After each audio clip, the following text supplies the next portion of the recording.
સમંદરની, બસવારી ઉઘાડી નથી અંતરની. સાંભળ સાંભળ વાત કરું એક ડાપણની. સાંભળ વાત કરું એક ડાપણની, ચાલને દોસ્તી કરી લઈએ દર્પણની, પછી ફરી યાદ નહીં રહેશે કોઈ પણની. ચાલ લઈએ એકાદ સેલ્ફી સમજણની, ચાલ લઈએ એકાદ સેલ્ફી સમજણની. સેલ્ફી સમજણની, સેલ્ફી સમજણની, સેલ્ફી સમજણની. તીર્થંકરોનું યથાર્થ તત્વદર્શન. ઋષભદેવ ભગવાન કેવળ જ્ઞાન થયા પછી બધાને દેશના આપે છે. એક બાજુ ભગવાનને કેવળ જ્ઞાનની દેશનાનો આદેશ બધાને સમાચાર મળે છે. ભરત ચક્રવર્તીને પણ રાજગાદી પર બેઠા પછી એને પણ આ બધા સમાચાર મળે છે કે ભગવાને કેવળ જ્ઞાન થયું છે. એટલે અને બીજી બાજુ એમને ચક્રવર્તી પદનું પણ ચક્રવર્તી પદની પણ પ્રાપ્તિ થવાની તૈયારી થાય છે. ચક્રનું પૂજન કરવું કે ભગવાનનું પૂજન કરવું, તો કે ચક્ર તો બધા જીવોને મારી નાખવાની વાત એની પાસે આ છે, એટલે તો સંસાર વધારવાની એ વસ્તુની મારે પૂજન થાય છે. અને બીજી બાજુ ભગવાનનું પૂજન, તીર્થંકર ભગવાનનું પૂજન કરું તો મોક્ષનો રસ્તો આગળ વધાય છે. એવી સમજણ તે ઘડી એમને ઊભી થઈ. અને આ બીજું બધું મૂકી અને સીધા એમને નક્કી કર્યું કે હું તો ભગવાન ઋષભદેવના એમના દર્શન કરીશ, એમની પૂજા કરીશ. એટલે પોતાના બધા જ ભાઈઓ બહેનો અને માતા મરુદેવીને વિનંતી કરવા જાય છે કે ચાલો તમે પણ સાથે, બધા કાફલા સાથે, નગરજનો બધાની સાથે ભગવાન ઋષભદેવનું પૂજન કરવા જાય છે. મરુદેવી માતા જ્યારથી ઋષભદેવ ભગવાને દીક્ષા લઈને જંગલમાં નીકળી પડ્યા હતા ત્યારથી એ માતા પુત્રના વિરહમાં ખૂબ જ દુઃખી રહેતા અને રાત દાડો આંસુ સાર્યા જ કરતા. એટલું બધું રડતા તેને લીધે એમના આંખોમાં પડળાઈ ગયા અને આંધળા થઈ ગયા, દેખાતું બધું બંધ થયું. અને એ રીતના પછી વિરહમાં જીવતા હતા. એટલે ભરત ચક્રવર્તી એમની પાસે આવે છે અને માતાને વિનંતી કરે છે કે તમે શા માટે આટલું બધું, એટલે ભરત ચક્રવર્તીના દાદી થાય, દાદી માને વિનંતી કરે છે કે તમે શા માટે આટલું બધું દુઃખ લો છો, જેના માટે તમે દુઃખી થાવ છો એ તો આખા 14 લોકના નાથ છે, બધા ત્રિભુવનપતિ આખા બ્રહ્માંડના સ્વામી થયા છે અને કેટલાય કરોડો લોકોને મોક્ષે જવાના તારણહાર થયા છે. અને એમણે તો કેટલું મોટું જબરજસ્ત કામ કર્યું છે. આટલી મહાન વિભૂતિ તમારા કુખે જન્મી છે અને આટલું લોકોને મોક્ષે લઈ જવાનું જબરજસ્ત મહાન કાર્ય કરી રહ્યા છે. તો એના માટે તમે શા માટે દુઃખી થાવ છો? તમારે તો આનંદ થવો જોઈએ, તમને ગર્વ થવો જોઈએ કે હો આવો પુત્ર મારા કુખે જન્મ્યો. એના બદલે તમે શોકમાં શા માટે આંધળા થાવ છો? ચાલો હું ભગવાનના દર્શન કરવા જાઉં છું, ભગવાને કેવળ જ્ઞાન થયું છે અને તમે પણ મારી સાથે ચાલો. આવું માતાજીને બધું સમજાવે છે. એટલે મરુદેવી માતાના અંદરનો શોક ઓછો થાય છે અને એમને અંદર ઉલ્લાસ થાય છે કે ચાલો હું પણ મારા પુત્રને ભગવાન તરીકે દર્શન કરવા જઉં. એટલે બધા ભરત ચક્રવર્તીનો આખું રાજવૈભવ બધા લોકો સાથે મરુદેવી માતાને સિંહ હાથી ઉપર બેસાડે છે અને લઈ જાય છે ત્યાં આગળ. પછી બધા દેવો માતાને બધું વર્ણન કરે, જો લોકો કેવી પડાપડી કરે છે, દેવો પણ દોડાદોડી કરે છે ભગવાનના દર્શન કરવા માટે. માતા તમે કેવા સદભાગી છો કે આવો પુત્ર તમારી કુખે જન્મ્યો છે કે જેના માટે કરોડો દેવો, કોટી દેવો, કોટી લોકો બધા પડાપડી કરે છે એમના દર્શન માટે. એટલે માતાને અંદર આનંદ થતો જાય છે, પેલો શોક તો જતો રહ્યો. પછી જેમ ભગવાન પાસે આવે છે ત્યારે એમની વાણી સાંભળે છે, એનું વાતાવરણ એ જોતાં માતાજીની આંખમાં હર્ષના આંસુ આવવા માંડે છે. અને હર્ષના આંસુ આવતા ભગવાન પ્રત્યેક તો ભાવ જાગે છે અને તેમની આંખોમાંના પડલ નીકળી જાય છે અને ભગવાનના દર્શન થાય છે. આંધાપો જતો રહે છે એમનો અને ભગવાનના દર્શન થાય છે. જેવા ભગવાનના દર્શન થતાની સાથે જ એમને કેવળ જ્ઞાન થાય છે. એટલે મરુદેવી માતાને સંસારમાં રહ્યા છતાં દીક્ષા લીધા વિના એમને કંઈ પણ ધર્મનું કંઈ અક્ષરે ખબર નહોતી. ખાલી ભગવાનના ભાવપૂર્વક દર્શન કરતા જ એમને કેવળ જ્ઞાન થઈ જાય છે. એટલો હળુકર્મી જીવ હતો. એમ કહે છે કે મરુદેવી માતા ની ગોદમાંથી આવે છે અને આમાં હાથીની અંબાડીએ બેઠેલા છે અને ભગવાનના દર્શન કરતાં કરતાં સીધા જ મોક્ષે જાય છે. એટલે વચ્ચે બીજા બધા ભાવોમાંથી ડાયરેક્ટ એમને આવી રીતનું થાય છે. અને જે 10 આશ્ચર્ય જૈન ધર્મમાં કયા છે એમાંનું મરુદેવી માતાનું મોક્ષગમન એ પણ એક આશ્ચર્ય કહેવાય છે.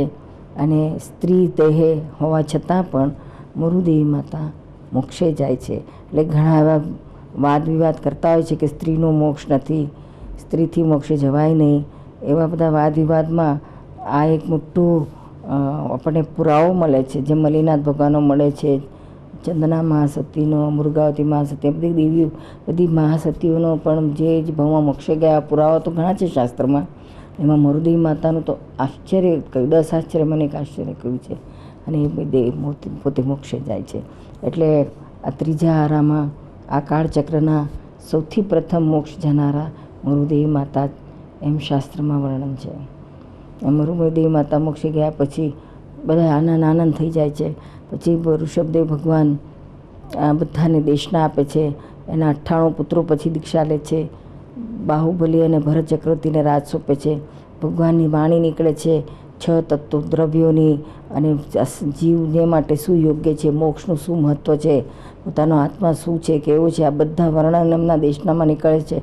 એ સાંભળીને આ બધા જ છે તો દીક્ષા લઈને ભગવાનના ચરણમાં, એટલે 4000 બધા જે ભગવાનની સાથે દીક્ષા લીધી હતી એ બધા મુનિઓ ફરી પાછા ભગવાન પાસે દીક્ષા લે છે. કારણ કે આગું પાછું કોઈ તાપસ થયા તો કોઈ આમ થયા હતા તેમ થયા હતા, બધા વિખરાઈ ગયા. તે ફરી પાછા ભગવાને કેવું જ્ઞાન થયા પછી એમની પાસે દીક્ષા લઈ અને એમની પાસે જ એમનું કાયમ માટે પરસદામાં બેસી જાય છે. અને બ્રાહ્મી સુદરી બધા પણ પછી દીક્ષા લે છે અને ભગવાનની પરસદામાં બેસે છે. માત્ર બાહુબલી અને ભરત ચક્રવર્તી 2 જણાને રાજ ચલાવવાનું સોંપે છે ભગવાન. હવે ભરત ચક્રવર્તીને ખૂબ અંદર ભાવના હોય છે કે આ ભગવાનનો દેશના સાંભળીને એને પણ અંદર ખૂબ જ ભાવ જાગે છે કે મારે પણ મોક્ષ જોઈએ છે, મારે પણ આ બધું કરવું છે.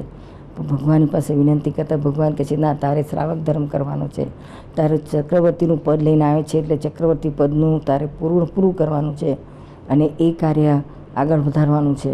માટે તારા માટે તે દીક્ષા યોગ્ય નથી, પણ તને એવું જ્ઞાન આપીશ કે જે તું આ બધામાં રહેવા છતાં નિર્લેપ રહી અને આજ ભવે તું કેવળ જ્ઞાન પામીને મોક્ષે જઈશ. એટલે ભગત ચક્રવર્તીને એમણે સંસારમાં રાજાના ચક્રવર્તી રાજપાટ ચલાવતા પણ મોક્ષની માર્ગમાં આગળ વધી શકાય એવું જ્ઞાન એમને, જેને અક્રમ જ્ઞાન કહેવામાં આવે છે, ભગવાનના જ શબ્દોથી એમને થઈ જાય, આ જ્ઞાન પ્રાપ્ત થાય છે, આખી સમ્યક દ્રષ્ટિ થાય છે. બધાને જો એને એ પછી અક્રમ જ્ઞાન અને ક્રમિક જ્ઞાન એ 2 માર્ગ છે મોક્ષે જવા માટેના. અને એમાં શાસ્ત્રમાં પણ એનું વર્ણન છે અને જ્ઞાનીઓ પણ, હમણાં દાદા ભગવાને પણ અક્રમ માર્ગ જ પ્રરૂપ્યો છે કે જેમાં સંસારમાં હોવા છતાં પણ તમારો જે કંઈ જવાબદારીઓ છે, બૈરા છોકરા ભણાવવા ગણાવવા, નોકરી ધંધા જે કંઈ હોય તે કરવા, આ બધું કરવા છતાં પણ અંદર સંકિત દ્રષ્ટિ ઇન્ટેક્ટ રહે, એ જરાય આગી પાછી એક ક્ષણ પણ ના થાય. હું શુદ્ધ આત્મા છું એ લક્ષ્ય 1 સેકન્ડ પણ ના જાય. એ જ્ઞાન એક જ સામાયિકમાં આ વેદ જ્ઞાન વડે દેહના આત્મા જુદા છે એનું ભાન થાય છે અને આખી દ્રષ્ટિ બદલાય છે. જેવી દ્રષ્ટિ બદલાય એવી પછી આખી સૃષ્ટિ પણ બદલાય છે. પછી રાગ, દ્વેષ, ક્રોધ, માન, માયલોભ એની મેળે જ ખરવા માંડે છે. જે કાઢવા માટે ખૂબ પુરુષાર્થ કરવો પડે છે, ખૂબ તપ કરવા પડે છે, એ બધું આ જ્ઞાનાગ્નિથી જ ભસ્મીભૂત થઈ બધા પાપોને અંદરથી હલકું થઈ જાય છે. આત્મજાગૃતિ ખૂબ જ ટોપ પર જાય છે અને એ અવેરનેસ કોન્સ્ટન્ટ ચાલુ રહે છે કે હું શુદ્ધ આત્મા છું, આ મન વચન કાય તે હું છું જ નહીં, આ 2 જુદા જ છે. એવું અક્રમ જ્ઞાન દાદાને પણ આ કાળમાં 1958માં સુરત સ્ટેશન પર બેઠા હતા ને જ ખુલ્લું થયું. એ કહે છે કે મને કંઈ ખબર નહોતી કે આવું કંઈ થશે, પણ બટ નેચરલ થયું. કંઈ પૂર્વભૂની આરાધના હશે અને આ બધા તીર્થંકરોની ને બધાની લિંકમાં, બધા સમોસરણમાં બધા બેઠેલા જીવો જ બધા આગળ વધતા હોય છે અને આ જ બધું અક્રમનું કંઈક એમની પાસે બીજ પડી ગયું હશે પ્રાપ્તિ કરવાનું. એના આધારે આ કાળમાં એમને અક્રમ જ્ઞાન કે જે સંસારમાં રહેવા છતાં પણ, જેમ ભરત ચક્રવર્તીને સંસારમાં રહેવા છતાં પણ દ્રષ્ટિ એમની આત્મદ્રષ્ટિ જ હતી, વિરક્ત હતા, અને એ રીતે પોતાનું બધી જવાબદારીઓ પૂરી કરીને એમણે પણ પોતાનો મોક્ષ માર્ગ એ જ ભાવમાં સાધ્યો. એટલે એ અક્રમ માર્ગનું દાદાએ ખૂબ વર્ણન કર્યું. ચક્રવર્તી રાજા હતા, કેટલી બધી રાણીઓ હતી એમને, રાણીઓ તો કેટલી બધી, હવે રાજાને આટલી બહુ રાણીઓ, હજારો રાણીઓ, તે ખબર લોકોને જેને આટલી બધી, આપણે તો એક રાણી સાચવતા નાકે દમ આવે છે, ફેંફે થઈ જાય છે, તો એ રાજાને આટલી બધી રાણીઓ સાચવવાની. આ બાજુ 50 આ મહેલમાં ગયો તો 50 રાણીના મોઢા બગડેલા હોય, પેલીના બીજી બાજુ 100 રાણીઓ તો ભગવાને મારી નાખવાનું. ચક્રવર્તી રાજા તેને મારી નાખવાનું, ગાઢ ઘટતી હોય, અને મારો છોકરો આગળ આવે ને પેલાને ગાદી કેમ નહીં, અને આવા બધા વાતાવરણમાં ભગવાન ચક્રવર્તી રાજાને બધું રહેવું અને આત્મામાં રહેવું એટલે જીવિત એવી વાત નથી. એટલે ભરત ચક્રવર્તી આ બધામાં પોતે આત્મામાં રહી અને આ બધું નિર્લેપ રહીને બધું જ વ્યવહાર ચલાવતા હતા, અને આગળ પોતાનું અંદરનું પ્રગતિ શ્રેણીઓ ચડતા જ જતા હતા. ભગવાન રહેવામાં હોવા છતાં પણ વિરક્ત, લડાઈઓ લડતા હતા, બધું કરતા છતાં અંદરથી મુક્ત હતા. કારણ કે આ બધું આઈ પડેલું કર્મ છે, અને મારું પોતાની ઈચ્છા નથી, પોતાની તો ઈચ્છા મોક્ષે જ જવાની હતી, આ બધાથી છૂટવાની હતી. એટલે આ દ્રષ્ટિમાં રહીને ભરત ચક્રવર્તી આ બધું પોતાનો બધો જ આવી પડેલો વ્યવહાર પૂરો કરે છે, અને સાથે સાથે સમ્યક દ્રષ્ટિમાં રહે છે.